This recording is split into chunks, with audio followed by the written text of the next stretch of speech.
திராவிட முன்னேற்ற கழக ஆட்சி அமைந்த பிறகு சொத்து வரி, வீட்டு வரி, மின் கட்டணம், குடிநீர் வரி போன்ற பல வரிகள் இந்த அரசால் உயர்த்தப்பட்டுள்ளது. இதனால் மக்களின் அன்றாட குடும்ப சுமை பன்மடங்கு அதிகரித்து விட்டது.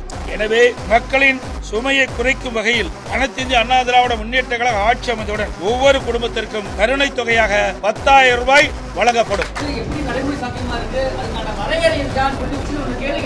அதுக்கு தாங்க நான் சொல்றேன், வருவாயை உயர்த்தி பெருக்கி அதன் மூலமாக நாங்கள் அறிவிக்கப்பட்ட இந்த திட்டத்தை மக்களுக்கு வழங்கப்படும். அது இப்பெல்லாம் எப்படிங்க சொல்ல முடியும்? வரி ஏற்றுறாங்களா இல்லையா? நீங்கள் கேட்குற கேள்வியெல்லாம் அதாவது வரி உயர்த்துறது பல இருக்குது, புரியுதுங்களா?